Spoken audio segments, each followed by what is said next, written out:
بسم الله الرحمن الرحيم. الحمد لله رب العالمين.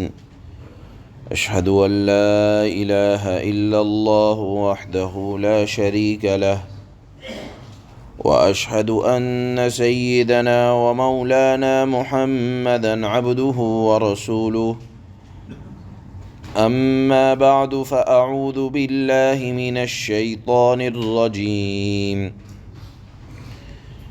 بسم الله الرحمن الرحيم.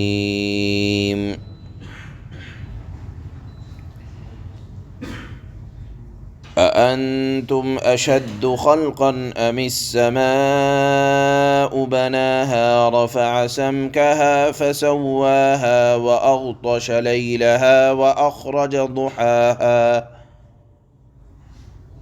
والأرض بعد ذلك دحاها أخرج منها ماءها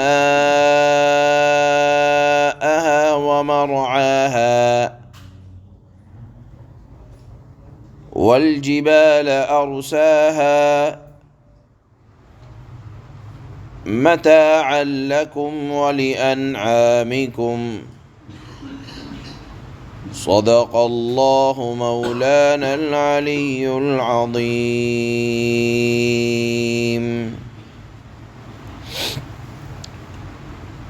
حضرت موسیٰ اور فرعون کا واقعہ سنا کر اللہ نے گزشتہ آیات میں عبرت حاصل کرنے کی دعوت دی تھی۔ اسی طرح جو منکرین، انکار کرنے والے قیامت کے واقع ہونے کا انکار کرتے ہیں، تمام انبیاء اور رسولوں کو جن لوگوں نے قیامت کے حق ہونے کو جن لوگوں نے جھٹلایا، اللہ نے ان کو حضرت موسیٰ اور فرعون کے واقعے کو سنانے کے بعد کہا، دیکھو انبیاء کی دعوت کا انکار نہ کرو، ورنہ انجام اللہ رب العزت والجلال دنیا میں بھی برا فرماتے ہیں اور آخرت میں تو ہے ہی۔ اب آج کی ان آیات میں اللہ پاک نے عقلی دلائل انسانوں کے سامنے اس بات کے رکھے کہ انسان یہ سمجھتا ہے کہ جب میں مر گیا، ختم ہو گیا، تو میں دوبارہ زندہ نہیں کیا جاؤں گا۔ یہ تصور بیٹھ جاتا ہے، اور ذہن میں بات یہ ہے کہ بس دنیا ہی ہے جو کچھ ہے، اور آخرت میں کہ قائم ہونے کو آدمی دور کی بات، یا یہ سمجھیے کہ عقل میں نہ آنے والی بات سمجھتا ہے۔ اللہ نے اس کی عقلی دلیل ارشاد فرمائی آج کی آیات میں۔ فرمایا، أَأَنْتُمْ أَشَدُّ خَلْقًا أَمِ السَّمَاءُ بَنَاهَا رَفَعَ سَمْكَهَا فَسَوَّاهَا۔ اے مخاطب، یہ بتلاؤ، کیا تم کو پیدا کیا جانا مشکل ہے جس کی مقدار 6-7 فٹ کے آس پاس ہے، یا ام السماء، یا آسمان جو لاکھوں میل کے اندر پھیلا ہوا ہے؟ کیسا شاندار آسمان کا نظام ہے! تم تو 6-7 فٹ کے آدمی ہو، اللہ نے تو لاکھوں میل میں پھیلے ہوئے آسمان کو بنایا، اور ایسا بھی نہیں کہ زمین سے لگتا ہوا بنا دیا کہ آدمی کو چلنے میں، سفر کرنے میں پریشانی ہو، بلکہ بلند بنایا، بہترین بنایا، بغیر ستون کے بنایا، بغیر پھٹن کے بنایا، ایسا شاندار نظام بنایا کہ جس میں رات بھی ہے، جس میں دن بھی ہے، ایسا شاندار آسمان بنایا کہ جس کے اندر سورج بھی ہے، چاند بھی ہے، جس کے اندر اللہ نے خوبصورت نظام چلانے کے لیے آسمان کو خوبصورت سے خوبصورت تر بنایا۔ کیا جو اللہ ایسا شاندار آسمان، ایسا بلند آسمان، میلوں میں پھیلا ہوا آسمان، اتنا بڑا آسمان بنا سکتا ہے؟ وہ ایک 6-7 فٹ کے آدمی کو جو پہلے سے پیدا ہو چکا ہے، کیا جمع نہیں کر سکتا؟ یہ اللہ نے پہلی آیت میں انسان کی عقل سے لگتی ہوئی بات جس کو کہا جاتا ہے عقلی دلیل ارشاد فرمائی کہ دیکھو تم تو بہت چھوٹے سے ہو، اللہ نے تو اتنا بڑا شاندار آسمان کو اللہ نے پیدا فرمایا، اور پھر سنو وَالْأَرْضَ بَعْدَ ذَلِكَ دَحَاهَا، صرف آسمان ہی نہیں بنایا، زمین کو بچھا دیا، اس طرح بچھایا جو تمہارے لیے راحت کا سبب بنے، اور جس نے تمہارے لیے تمہاری جسمانی غذا کو زمین کے اندر خزانے کی شکل میں رکھ دیا۔ کہیں سے بہترین غلے کسی زمین سے نکل رہے ہیں، کسی زمین سے بہترین فروٹ کا اللہ نے انتظام فرمایا، کسی زمین سے اللہ نے بہترین تر و تازہ سبزیوں کا انتظام فرمایا۔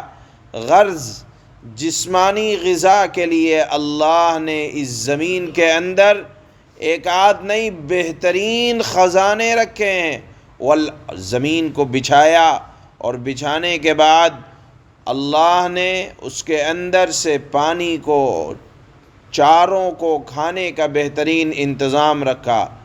پانی ایسا شاندار زمین کے اندر رکھا کہ زمین سے آ رہا ہے پانی، لیکن نہ گدلا ہے نہ مٹیالا ہے، پینے میں انتہائی شاندار پانی کا نظام اللہ نے اس زمین کے اندر۔ اگر دیکھیے ایسے ہی پانی رہتا خراب ہو سکتا تھا، بدبودار ہو سکتا تھا، لیکن اللہ نے اس کو اسٹور کر کے آسمان سے پانی کو برسایا، زمین نے اس پانی کو چوسا اور محفوظ رکھا، اور اللہ نے اختیار دے دیا جہاں سے چاہو کھودو، اور پانی کو اللہ نے فری میں، جس پر علماء نے لکھا ہے کہ جو چیز جتنی زیادہ اہمیت کی حامل ہوتی ہے، اللہ رب العزت والجلال کا قانون یہ ہے کہ اتنا اس کو مفت میں دیتے ہیں۔ ہوا آپ دیکھیں کتنی زیادہ قیمتی چیز ہے، ذرا دیر کے لیے اگر بند ہو جائے تو آدمی کا دم گھٹ جائے گا۔ اسی طرح پانی کتنی قیمتی چیز ہے کہ اس پر انسانی زندگی کا مدار ہے، اللہ نے فری میں دے دیا۔ تو جس چیز کی جتنی زیادہ ضرورت ہوتی ہے، اللہ کا تو قانون یہ ہے کہ وہ اتنا اس کو عام کر دیتے ہیں۔ اسی طرح انسانوں کو اللہ نے متنبہ کیا کہ جو چیز انسانوں کی جتنی زیادہ ضرورت کی ہو اس کو اتنا عام کرو تاکہ لوگ زیادہ سے زیادہ فائدہ اٹھائیں۔ لیکن دیکھنے والے دنیا والے جانتے ہیں، جو دنیا کی جن کو حرص ہوس ہوتی ہے کہ جس چیز کو لوگوں کی زیادہ ضرورت کی چیز سمجھتے ہیں اسی کو مہنگا کر دیا جاتا ہے کہ عام آدمی کی پہنچ سے وہ چیز دور ہو جائے، جبکہ اللہ کا قانون اس کے برخلاف ہے کہ جو چیز جتنی ضرورت کی ہوتی ہے اللہ اس کو اتنا زیادہ عام کر دیتے ہیں۔ بہرحال اللہ نے فرمایا کہ تم اپنے آپ کو اپنے پیدا کیے جانے کو مشکل سمجھتے ہو، آسمان کی طرف نگاہ اٹھاؤ گے تو آسمان تم سے بلند ہے، اللہ نے اس کو بھی بنایا۔ زمین کی طرف نگاہ کرو گے، زمین لاکھوں میل میں پھیلی ہوئی ہے، اور پھر اس پر اللہ نے ایسا بہترین کھانے پینے کا انتظام فرمایا۔ بتاؤ یہ قادر مطلق کے علاوہ، اللہ کے علاوہ کون پیدا کر سکتا ہے؟ اور جو اللہ آسمان و زمین کو پیدا کر سکتا ہے تو کیا وہ انسان کو نہیں بنا سکتا؟ یہ اللہ نے ایک عقلی دلیل ارشاد فرمائی، اور پھر فرمایا کہ والجبال ارساہا، ان پہاڑوں کو زمین کے جو تمہیں اتنے مضبوط نظر آتے ہیں زمین کے اوپر اللہ نے پیدا فرمایا ہے۔ جو اللہ پہاڑوں کو پیدا کر سکتا ہے وہ انسانوں کو پیدا کیے جانے کے بعد دوبارہ جمع کیا جانا آخرت میں اللہ کے لیے کوئی مشکل نہیں ہے۔ اللہ نے فرمایا متاعا لکم، یہ تمہارے لیے سب کچھ جتنا تم نے سنا یہ تمہارے لیے اور تمہارے جانوروں کے لیے آسمان، زمین، پہاڑوں کا نظام سب تمہارے ہی لیے اللہ نے استعمال کے لیے بنایا ہے۔ یہ آج کی آیات کا خلاصہ ہے۔ اگر آپ چند لفظوں میں اس بات کو سمجھنا چاہیں تو تین باتوں کی طرف اللہ نے آج کی آیات میں اشارہ فرمایا ہے۔ ایک تو یہ کہ اللہ کو دوبارہ زندہ کیا، اللہ کے لیے انسانوں کو دوبارہ زندہ کیا جانا کوئی مشکل کام نہیں ہے، ایک بات یہ۔ دوسری بات یہ کہ اللہ نے کائنات کا نظام انتہائی حسن تدبیر کے ساتھ کیا کہ اس میں محنت کرنے کے لیے دن کے نظام کو، آرام کرنے کے لیے رات کے نظام کو، کھانے پینے کے نظام کو، بارش کے نظام کو، موسم کے نظام کو، ہر کام کو انتہائی حکمت کے ساتھ اللہ نے دنیا میں رکھا ہے۔ تو ایک ایسا باحکمت نظام یوں ہی بے مقصد نہیں چلا کرتا۔ اتنا شاندار نظام جو حکمت کے ساتھ چل رہا ہے، یہ بے مقصد نہیں چل رہا کہ ہم آ رہے ہیں، جا رہے ہیں، بچے پیدا ہو رہے ہیں، بوڑھے جا رہے ہیں، جوان مر رہے ہیں۔ یہ بے مقصد دنیا نہیں چل رہی ہے، بلکہ اس کا کوئی نہ کوئی انجام ہے اور مقصد ہے، اور وہ مقصد یہی ہے کہ اللہ نے اپنی نعمتوں کو دنیا والوں کو استعمال کرنے کے لیے دیا ہے، اور پھر آخرت میں جانچے گا، اللہ دیکھے گا، ظاہر کرے گا کس نے مقصد کی طرف زندگی کو گزارا ہے مقصد کے ساتھ، اور کس نے بے مقصد گزارا ہے۔ اسی انتہائی وقت کے لیے اللہ نے آخرت کے نظام کو رکھا ہے۔ یہ دوسری بات۔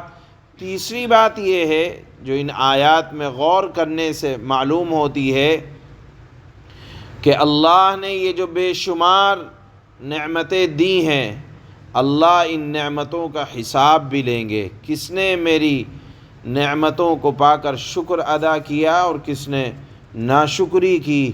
اس لیے ایک ایک وقت، ایک ایک لمحے کو اللہ کی اطاعت اور شکر گزاری کے ساتھ گزارنا چاہیے۔ جتنا اللہ نے دیا ہے ہماری حیثیت سے زیادہ دیا ہے، لہذا جو چیز حیثیت سے زیادہ ملا کرتی ہے اس پر اتنا ہی زیادہ شکر ادا کیا جاتا ہے، اور اللہ کا شکر یہی ہے کہ اطاعت کے ساتھ زندگی گزاری جائے۔ چنانچہ اللہ فرماتے ہیں أَأَنْتُمْ أَشَدُّ خَلْقًا أَمِ السَّمَاءُ بَنَاهَا، انسانوں کیا تمہیں پیدا کرنا زیادہ مشکل ہے یا آسمان کو؟ جواب دو، اس کو اللہ نے بنایا ہے، آسمان کو اللہ نے بنایا ہے۔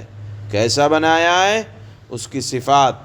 رَفَعَ سَمْكَهَا فَسَوَّاهَا، اس کی بلندی اٹھائی ہے۔ آسمان کی بلندی کہا جاتا ہے، بلندی پر اگر کسی کو مثال دی جائے تو کہتے ہیں کہ اس کی بلندی تو آسمان جیسی ہے، اس کی اٹھان تو آسمان جیسی ہے، اس کی پرواز تو آسمان جیسی ہے۔ گویا کہ بلندی آسمان کی ایک صفت ہے، اس کی بلندی اٹھائی ہے۔ فَسَوَّاهَا، پھر اسے ٹھیک کیا ہے، ایسا نہیں کہیں سے پھٹن ہے، کہیں سے کچھ ہے۔ وَأَغْطَشَ لَيْلَهَا وَأَخْرَجَ ضُحَاهَا، اور اس کی رات کو اندھیری بنایا ہے تاکہ لوگ آرام کر سکیں، اور اس کے دن کی دھوپ باہر نکال دی ہے تاکہ لوگ کما سکیں۔ وَالْأَرْضَ بَعْدَ ذَلِكَ دَحَاهَا، اور زمین کو اس کے بعد بچھا دیا، آسمان کے بعد۔ أَخْرَجَ مِنْهَا مَاءَهَا وَمَرْعَاهَا، اس میں سے اس کا پانی اور اس کا چارہ نکالا ہے انسان کے لیے۔ انسان کا چارہ اور پانی اللہ نے زمین سے نکالا۔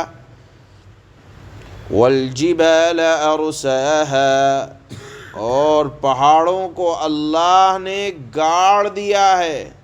مَتَاعًا لَكُمْ وَلِأَنْعَامِكُمْ، تاکہ یہ سارا نظام زمین اور آسمان کا اس وجہ سے ہے تاکہ تمہیں اور تمہارے مویشیوں یعنی جانوروں کو فائدہ پہنچائے۔